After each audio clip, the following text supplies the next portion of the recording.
الذين اصطفى اللهم صل على محمد وعلى آل محمد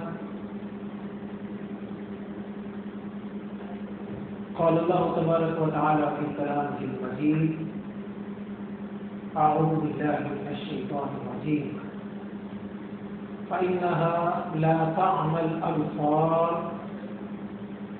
فإنها تعمى القلوب التي في الصدور.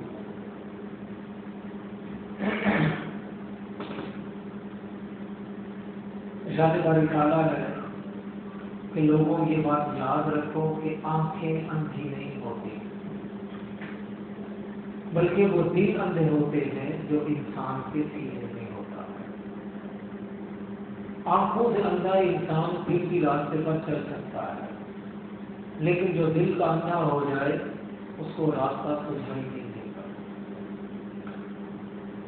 اس معاشرے میں ہر انسان مختلف مسائل سے دوچار ہوتا ہے اور وہ چاہتا ہے کہ کسی طریقے سے ان مسائل سے نکل جائے, ان پریشانیوں سے نجات پا جائے, لیکن راستہ سجھائی نہیں دیتا. کچھ سمجھ ہی نہیں ہوتی. جائیں تو جائیں کہاں, کریں تو کریں کیا. کھانے کو سب کچھ ہے, پینے کو سب کچھ ہے, رہنے کو گھر ہے, ملنے ملانے کو بیوی بچے اور رشتے دار ہیں, مگر پریشانیاں ہیں کہ جان چھوڑنے کا نام ہی نہیں لیتی. میں جاؤں کہاں؟ راستہ سجھائی نہیں دیتا. اور یہ راستہ اس لیے سجھائی نہیں دیتا, ہماری دل کی بینائی کمزور ہو چکی ہے. آنکھوں کی بینائی کا مسئلہ نہیں ہے, مسئلہ تو دل کی بینائی کا ہے. حضور علیہ السلام کی حدیث مبارکہ ہے, فرمایا الا ان فی الجسد مضغہ, لوگوں یاد رکھو, خبردار ہو جاؤ, دھیان دو. انسان کے جسم میں ایک لوتھڑا ہوتا ہے, لو صلحت الجسد کلہ, اگر وہ درست ہو جائے تو سارے کا سارا جسم درست ہو جاتا ہے. ولو فسد الجسد کلہ, اور اگر وہ خراب ہو جائے تو سارے کا سارا جسم کیا ہو جاتا ہے؟ خراب, سب بیڑا غرق ہو جاتا ہے. الا وہی القلب, فرمایا وہ جو لوٹھڑا ہے وہ دل ہے. دل بینا ہو جائے سب کچھ دکھائی دینے لگے گا. جن مسائل کا حل ابھی دکھائی نہیں دیتا, سمجھ نہیں آ رہی کہ ہم نکلے کس دروازے سے, حالانکہ دروازہ کھلا ہے. ایسا نہیں کہ مسئلے سے نکلنے کے لیے کوئی دروازہ نہیں ہے, کوئی کھڑکی نہیں ہے کہ جہاں سے روشنی نہ آ رہی ہو, لیکن اندھے کو روشنی آنے سے بھی کیا پتہ چلے گا. دروازہ کھلا بھی ہو تو وہ تو دیواروں کو توڑتا پھرتا ہے اور کہتا ہے کہ دروازہ ہی کہیں نہیں. دروازہ تو کھلا ہے لیکن دکھائی تو دے سب, اور دلوں پر زنگ آنے کی وجہ سے انسان اندھا ہو چکا ہوتا ہے. نبی پاک صلی اللہ علیہ وسلم کی حدیث ہے, فرمایا کہ یاد رکھو ان القلوب لتفزع کما تفزع الحدید, دلوں پر بھی زنگ آ جاتا ہے, دل کے آئینے پر زنگ آ جاتا ہے جیسا کہ لوہے کو زنگ آ جاتا ہے. اور ایک حدیث میں فرمایا کہ یہ جو زنگ آ جاتا ہے انسان کے دل کے اوپر, اس سے پھر انسان کو دکھائی, آئینے کے اوپر زنگ آ جائے تو کیا دکھائی دے گا؟ پتہ کیا چلے گا کہ جسم پر کیا مسئلہ کیا ہے, منہ پہ کہاں پر کیا لگا ہے کیا نہیں لگا. ایسے لگے گا جیسا پورا منہ خراب ہے, حالانکہ منہ صحیح ہے, منہ تو صحیح ہے لیکن آئینہ کیا ہے؟ وہ خراب. وہ زنگ آلود آئینے میں کیا دکھائی دے گا کسی کو؟ یہ دل اندھے کیوں ہو جاتے ہیں, یہ دلوں پر زنگ کیوں لگ جاتے ہیں, یہ دلوں کے ساتھ ایسا کیوں ہو جاتا ہے کہ ہم اپنے مسائل میں الجھے ہی رہتے ہیں اور کوئی راہ سجھائی نہیں دیتے. نبی پاک صلی اللہ علیہ وسلم نے اسی کی وضاحت فرمایا جب انسان گناہ کرتا ہے, کیا کرتا ہے, تو اس کے دل کے اوپر ایک کالا نقطہ لگ جاتا ہے. اگر وہ توبہ کر لیتا ہے تو وہ نقطہ کیا ہو جاتا ہے؟ وہ صاف ہو جاتا ہے. اور اگر وہ توبہ نہیں کرتا, ایک کے بعد ایک گناہ کرتا چلا جاتا ہے یا اسی گناہ کو دہرائے چلا جاتا ہے تو پھر کیا ہوتا ہے؟ پھر دل سیاہ ہو جاتا ہے, دل بالکل. اور اسی کا ذکر اللہ نے قرآن میں فرمایا, کلا ہرگز ان کو مسئلہ سمجھ نہیں آنے والا. ان کو راہ دکھائی نہ دے گی، ان کے مسائل کا حل ان کو نظر نہیں آئے گا. کیوں؟ بل ران علی قلوبہم، کیونکہ ان کے دلوں پر تو زنگ لگ چکا ہے، بما کانوا یکسبون، جو یہ گناہ کرتے چلے جاتے ہیں. یہ ہمارے حکمرانوں کو مسائل کا حل سجائی کیوں نہیں دیتا؟ ان کو سمجھ نہیں آتی کرنا کیا ہے. پاکستان میں ہر نعمت موجود ہے اور ہر نعمت ہونے کے باوجود ہم ہر نعمت سے محروم ہیں. سمجھ نہیں آتی کرے کیا؟ سب سے زیادہ گندم پیدا کرنے والا ملک اور گندم سب سے مہنگی، سب سے زیادہ پھل فروٹ پیدا کرنے والا ملک اور فروٹ سب سے زیادہ مہنگا. لوگ حیران ہیں کھانے کو ملتا نہیں، ہو کیا گیا ہے؟ سبھی کچھ ہمارے پاس ہے اور پھر بھی نہیں مل رہا، سمجھ ہی نہیں آ رہی. تو نبی علیہ السلام نے فرمایا یہ سارا دل کے زنگ کا مسئلہ ہے، اور دل کا زنگ لگتا ہے انسان کے گناہوں کی وجہ سے.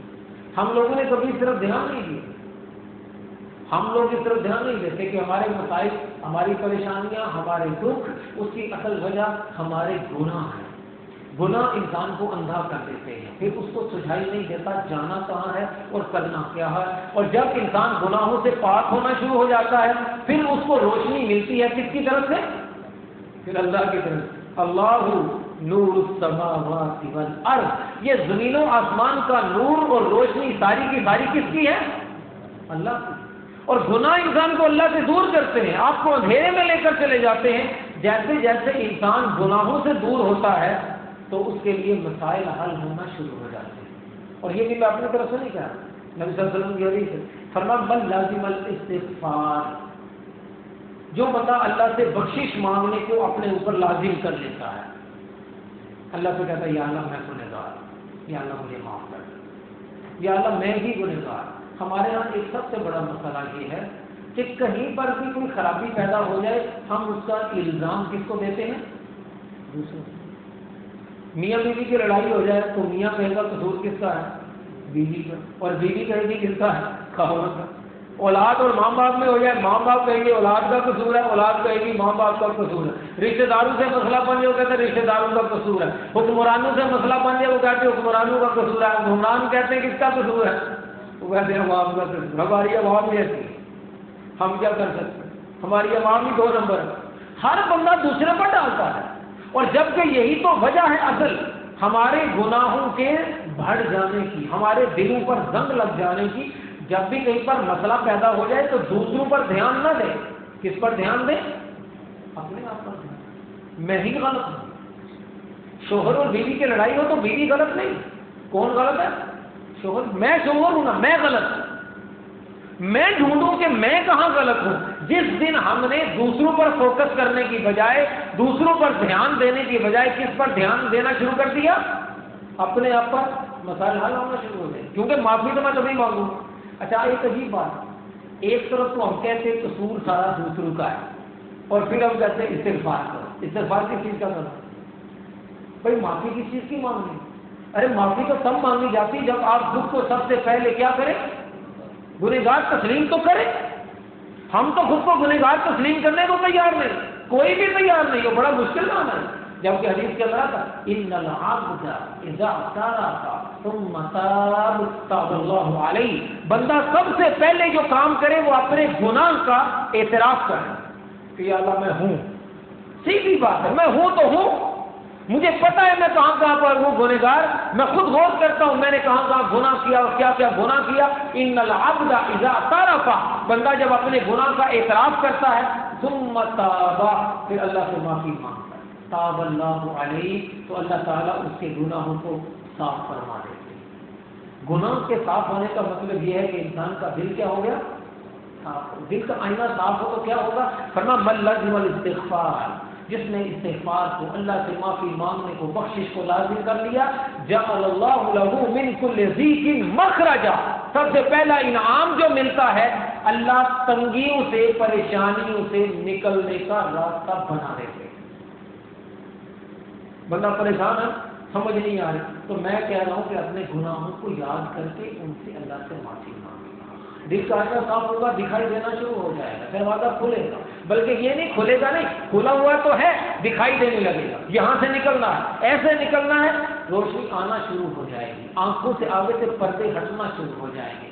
سب سے پہلا انعام یہ ہے کہ جعل اللہ لہ من کل ضیق مخرجا، اللہ تنگی سے نکلنے کا کیا بنا دیتے ہیں. اور دوسرا کیا فرمایا، وَمِن كُلِّ هَمٍّ فَرَجًا، اللہ ہر غم سے اس کو نجات عطا فرماتا، ہر غم ختم. غم سب سے بڑا یہی ہوتا ہے، سمجھ نہیں آتی، اور کوئی غم نہیں.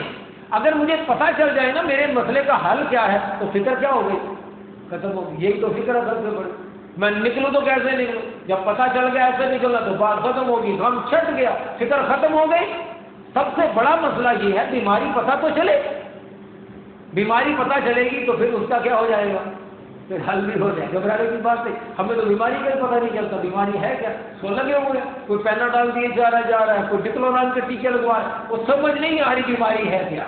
تو بیماری کم ہونے کی بجائے علاج کروانے پر کیا ہو جاتی ہے، زیادہ ہو جاتی ہے. کیونکہ بیماری کا تو علاج ہو ہی نہیں ہے، دوائیاں تو چل رہی ہیں، علاج چل رہا ہے اور بیماری بڑھتی چلی جا رہی ہے. فرمایا دو کام، سب سے پہلا کہ اللہ تعالیٰ اس کی پریشانی سے نکلنے کا راستہ اسے بتا دیتے ہیں.